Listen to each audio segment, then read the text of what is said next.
मुझे जीने नहीं देती है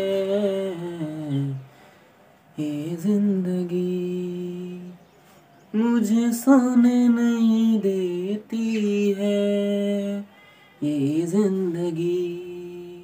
तो हेलो एंड वेलकम बच्चा party, good morning to all. This is Vikas sir and now today we are discussing about passive voice. आज भी हम इस तीसरे लेक्चर में पैसिव वॉइस को ही जानने वाले हैं और आज हम जानेंगे प्रेजेंट टेंस को में जो पैसिव एक्टिव वॉइस रहता है उसको हम कैसे चेंज करते हैं पैसिव वॉइस में, वो सारी चीजें आज हम जानेंगे। सिंपली पहले आपको बता दूं, जो पैसिव वॉइस का एक स्ट्रक्चर होता है तो सिंपली उसको हम ऐसे ध्यान रख सकते हैं। उसमें सबसे पहले एक नया सब्जेक्ट लगेगा, जो एक्टिव वॉइस में ऑब्जेक्ट रहेगा उसको हम आगे लेकर आएंगे और एक नए सब्जेक्ट के रूप में उसको रखेंगे और उसके बाद उसी का एक न्यू हेल्पिंग वर्ब लगेगा, है ना। उसके बाद वर्ब की थर्ड फॉर्म वो तो लगेगी ही और बाई प्लस डूअर जो काम करेगा वो तो आएगा ही, है ना। ये जो चीजें होती हैं वर्ब की third form by plus doer, ये चीजें जो होती हैं ये हमेशा किसी भी सेंटेंस के पैसिव वॉइस के किसी भी सेंटेंस में रहेगी, पक्की बात है ना।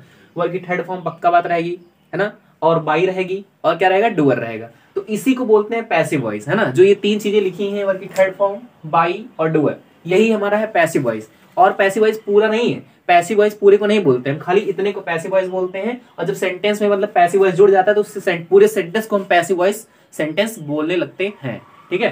तो वैसे अगर आगे देखें तो यहाँ न्यू सब्जेक्ट है, ये वही सब्जेक्ट है जो वहां पर ऑब्जेक्ट था वो यहाँ पर आकर एक न्यू सब्जेक्ट के रूप में बन गया है। बट केवल इस पर हम फोकस कर रहे हैं, काम ये नहीं कर रहा होता है, ठीक है। ये काम नहीं कर रहा होता है, बस केवल इस पर हम फोकस करते हैं और काम हमेशा डूअर ही करता है ना। काम कौन करता है हमेशा, हमेशा काम डूअर ही करता है। डूअर, डूअर मतलब काम करने वाला, है ना। तो काम वही करेगा हमेशा। यहाँ पे अगर हम बात करें तो चेंज हमेशा न्यू हेल्पिंग वर्ब पर होता है। मतलब फोकस आपको कहाँ करना है, हेल्पिंग वर्ब पर। हेल्पिंग वर्ब होगी जो वही हमेशा हमेशा चेंज होगी। तो प्रेजेंट टेंस में भी सारी हेल्पिंग वर्ब्स चेंज होती रहेंगी। वैसे ही पास्ट टेंस जब हम देखेंगे तो उसमें भी केवल हेल्पिंग वर्ब ही चेंज होंगी और उसके बाद जब फ्यूचर देखेंगे तो वहां भी हेल्पिंग वर्ब ही चेंज होगी, है ना। तो मेन फोकस हम लोग का कहाँ है, अगर हम लोग क्या सीख लें तो हमारा सारा पैसिव बनाना बहुत आसान हो जाएगा हमारे लिए। कल मैंने कुछ एग्जांपल्स आपको करवाए थे, कुछ समझाया था आपको कि बिना कुछ याद करे भी हम कैसे पैसिव वॉइस बना लेंगे, है ना। तो बिना कैसे कुछ याद किए पैसिव वॉइस कैसे बना लेंगे वो भी मैंने कल जाना था। तो आज हम देखेंगे कि जो वर्ब की थर्ड फॉर्म लगी है, वर्ब की third form by plus doer, है ना, यही होता है पैसिव वॉइस। केवल यही तीन चीजें होती हैं पैसिव वॉइस। और जो आगे की चीज है वो होती है टेंस, है ना। जिस टेंस में रहेगा एक्टिव वॉइस उसी टेंस में होगा हमारा पैसिव वॉइस। टेंस चेंज नहीं होगा। यहाँ पे जो न्यू हेल्पिंग वर्ब आएगी वो बी आएगी, बी ई बी, है ना। लेकिन वो बार बार इसी सब्जेक्ट के अकॉर्डिंग या फिर कह लें टेंस के अकॉर्डिंग चेंज होता रहेगा। बी की फॉर्म मैंने बताया था आपको, जो बी की फॉर्म बताई थी, बी की फॉर्म में कौन कौन सी थी। बी की जो फर्स्ट फॉर्म होती है वो होती है इज एम आर, है ना। कल की क्लास में भी और परसों की क्लास में मैंने आपको बताया था जो बी की फॉर्म होती है उसकी फर्स्ट फॉर्म होती है इज एम आर और सेकेंड फॉर्म होती है वाज या फिर वर, है ना। और थर्ड फॉर्म क्या होती है, थर्ड फॉर्म क्या होती है, बी डबल एन बीन, है ना, बी डबल एन बीन उसकी थर्ड फॉर्म होती है। और उसकी आईएनजी फॉर्म क्या होती है, आईएनजी फॉर्म होती है बीइंग, बीई आईएनजी बीइंग, है ना। तो वहां पे इसी अकॉर्डिंग लगाएंगे। आप केवल टेंस में, टेंस, है ना, टेंस में खाली आप सेट जो एक्टिव वॉइस में लिखा रहेगा उसकी टेंस पर हल्का सा फोकस करेंगे और वहां देख लेंगे आपकी कौन सी फॉर्म लगी हुई है। अगर वर्ब की फर्स्ट फॉर्म लगी है तो वहां पर बी की फर्स्ट फॉर्म यूज कर देंगे। अगर सेकंड फॉर्म लगी है तो बी की जो सेकंड फॉर्म होती है वाज वर उसको यूज कर देंगे। अगर थर्ड फॉर्म लगी है तो बीन यूज कर देंगे। और जैसे ही देखेंगे अगर आप आईएनजी लगा हुआ है तो वहां पे हम क्या करेंगे, आईएनजी फॉर्म का बीइंग यूज कर देंगे, बीइंग, है ना, बीइंग यूज कर देंगे। तो सेंटेंस आपको बनाना बहुत ही आसान हो जाएगा। और अगर एक्टिव वॉइस में कोई हेल्पिंग वर्ब पहले से लगा है ना, कोई हेल्पिंग वर्ब पहले से लगा है तो उसको डिस्टर्ब हम लोग नहीं करेंगे, उसको डिस्टर्ब नहीं करेंगे, उसको वैसे लगा रहने देंगे। और उसके साथ में हम जो वर्ब की फॉर्म होती है वहां जो वर्ब की फॉर्म रहेगी उसके अकॉर्डिंग हम यहाँ पे बी की फॉर्म यूज कर देंगे।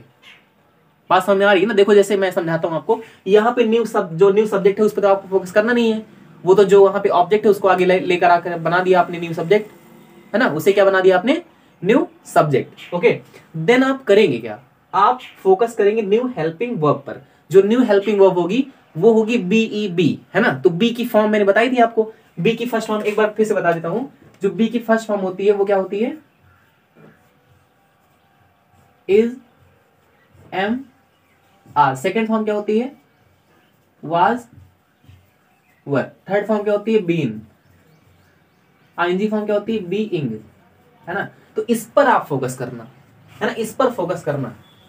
इस पर अगर फोकस करेंगे सारा पैसिव वॉइस आप बहुत खेल खेले बना डालेंगे, है ना। सारा पैसिव वॉइस आप एकदम खेल खेले बना डालेंगे, कोई मतलब उसमें ज्यादा दिमाग लगाने की जरूरत ही नहीं पड़ेगी, है ना। जैसे अब देखें यहाँ पे, तो मेन हम जो है हेल्पिंग वर्ब के बारे में कि मतलब गेम खेलेंगे कि हेल्पिंग वर्ब कैसे कैसे चेंज होगा, वही पर हम फोकस करेंगे, है ना।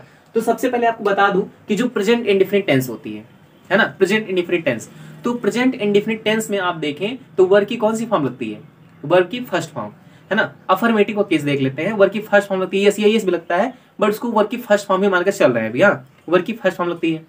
वहां पे कोई भी हेल्पिंग वर्ब लगता ही नहीं है, हेल्पिंग वर्ब नहीं लगता ना। जैसे Ram eats food, Ram eats food, तो यहाँ पे आप कहाँ देख पा रहे हैं, यहाँ पे कहीं पे हेल्पिंग वर्ब दिख ही नहीं रहा है। तो जब हेल्पिंग वर्ब नहीं लगेगा तब हम सेंटेंस में भी, जब हम पैसिव वॉइस बनाएंगे, पैसिव वॉइस के भी सेंटेंस में भी हम हेल्पिंग वर्ब नहीं यूज करने वाले हैं, ठीक है। जैसे सेंटेंस एक्टिव वॉइस का रहेगा वैसे ही सेंटेंस हम पैसिव वॉइस को भी बनाएंगे, बस वहां पे बी की फॉर्म के अकॉर्डिंग हम चेंज करेंगे। बी की जैसे यहाँ पे फर्स्ट फॉर्म है ना, तो मैंने कहा प्रेजेंट इंडिफिनिट में फर्स्ट फॉर्म लगती है, तो वहां पे हम प्रेजेंट इंडिफिनिट में इज एम आर यूज करेंगे। बी की first form is am are होती है ना, ये वो वाला इज एम आर नहीं, प्रेजेंट कॉन्टिन्यूअस वाला। इस इज एम आर का मतलब है ना, है, खाना है जो राम के द्वारा खाया जाता है, ऐसे कुछ मतलब सेंटेंस बनेगा, है ना। जैसे मैंने कहा ना, Ram eats food, Ram eats food, तो food is eaten by Ram, food is eaten by Ram, खाना है जो राम के द्वारा खाया जाता है। तो इस तरह से सेंटेंसेस हम वहां पर देखने वाले हैं।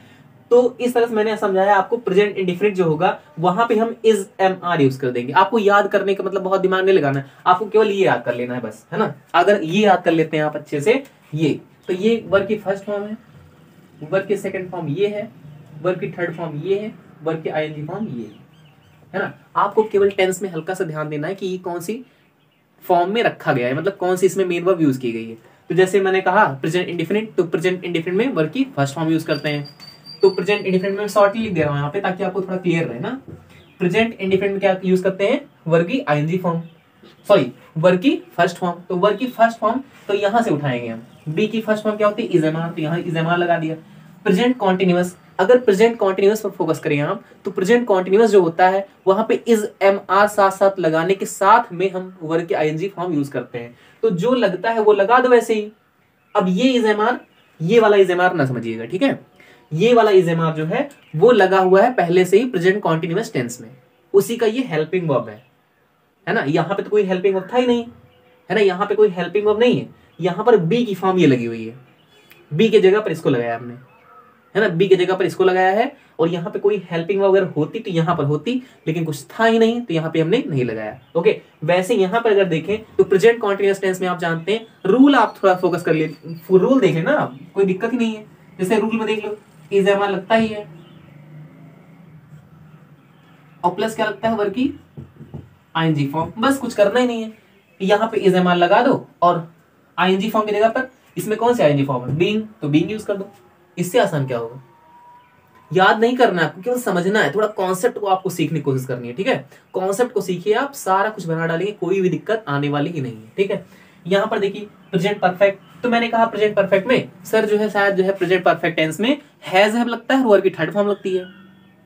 तो हाँ, आप सही हैं, ठीक है, हैज हैव लगता है और वर्ब की थर्ड फॉर्म लगती है। तो हैज हैव लगा दो और वर्ब की थर्ड फॉर्म क्या हो जाएगी, बीन, बीन। यहाँ पर थर्ड फॉर्म कौन सी है, बीन है। टेंस में देखो, टेंस में देखो कौन सा लगा है, हैज हैव प्लस वर्ब की third form, yes very good, है ना। तो यहाँ पे थर्ड फॉर्म लगा दिया बीन, कोई दिक्कत ही नहीं हो रही है ना। वैसे ही यहाँ पर आने वाले हैं हम, यहाँ पे मैं लिख दूं थोड़ा सा, ये देखिए टेंस वाला हैज हैव और प्लस वर्ब की थर्ड फॉर्म, कुछ दिक्कत है ही नहीं। केवल आगे आपको एक नया सब्जेक्ट ले आना है और पीछे एक बाई लगाकर डोर लगा देना है। बाई मतलब लगाएंगे, उसके पहले वर्ब की थर्ड फॉर्म यूज कर लेना, है ना। इसके बाद में वर्ब की थर्ड फॉर्म यूज करने के बाद में सार बनाएंगे। केवल हम हेल्पिंग वर्ब यहाँ पे लिखे हुए हैं, इसके पहले सारा सब्जेक्ट होगा, है ना, सारा सब्जेक्ट होगा। सारा सब्जेक्ट मतलब कौन सा सब्जेक्ट, न्यू वाला सब्जेक्ट, न्यू वाला सब्जेक्ट जिसके ऊपर हमको फोकस करना है। देखो, फोकस कराने के लिए हमको एक नया हेल्पिंग वर्ब यूज करना पड़ता है ना। किसी भी वर्ड पर फोकस करने के लिए हम लोग को एक नया हेल्पिंग वर्ब यूज करना पड़ता है।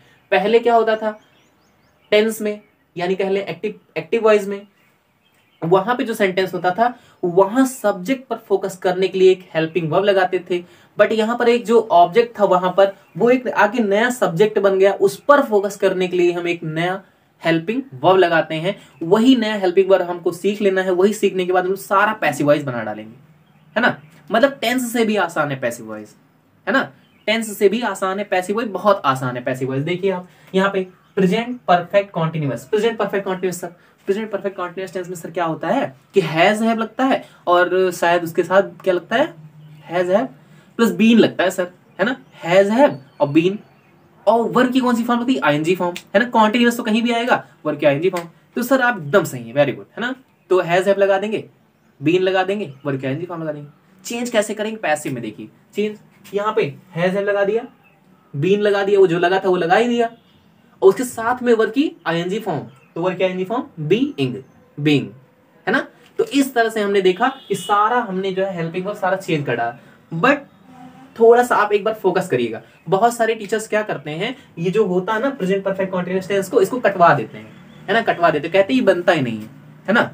लेकिन ऐसा एकदम सरासर गलत है, ये नहीं कह सकते हम ये बनता ही नहीं है ना, ये बनता ही नहीं। इसका यूज बहुत कम करते हैं, इसको हम अवॉइड करके चलते हैं। अवॉइड इसलिए भी करते हैं क्योंकि यहाँ पे बीन और बीइंग ऐसे साथ में लगा हुआ है, बीन और बीइंग, है ना, ऐसे साथ में बीन और बीइंग लगा है, इसलिए अवॉइड करते हैं।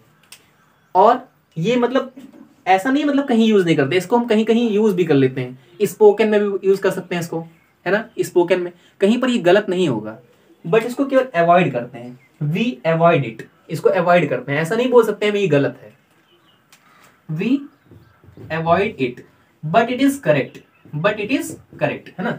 तो प्रेजेंट परफेक्ट कॉन्टिन्यूअस टेंस का भी हम पैसिव वॉइस बना सकते हैं, बट उसको हम नजरअंदाज करते हैं। इसलिए नजरअंदाज करते हैं कि उसका ज्यादा यूज होता ही नहीं है, और बहुत सारी नॉवेल वगैरह में उसको हम लोग देखने को मिल जाता है। हम लोग को नॉवेल वगैरह जब पढ़ते हैं तो उसमें कहीं कहीं प्रेजेंट परफेक्ट कॉन्टिन्यूअस टेंस का हम लोग यूज देख सकते हैं कि वहां पर यूज किया रहता है पैसिव वॉइस में, है ना। या फिर स्पोकन में भी हम बोल सकते हैं, कोई गलत नहीं कह सकता है, ठीक है। ये मतलब कि ये कहने का मतलब है प्रेजेंट परफेक्ट कॉन्टिन्यूअस टेंस का जो पैसिव वॉइस होता है वो गलत नहीं होता है, बस उसको हम केवल क्या करते हैं, नजरअंदाज, है ना। उसको क्रॉस नहीं कर सकते हम, केवल हम ये कह सकते हैं कि हमको तीन ही समझना है और ये होता है, बट कोई मतलब ज्यादा नहीं है इसका। लेकिन ये नहीं कह सकते कि ये गलत है ना। ये सरासर गलत है अगर हम ऐसे कह दें कि ये गलत है ना। तो इस तरह की इंग्लिश हमको नहीं पढ़ना है कि मतलब एक बार कहें गलत है फिर कहें वो ऐसा है वैसा है, मतलब सब सही है, सब सही है, ठीक है। बट इसको क्या करते हैं, अवॉइड करते हैं।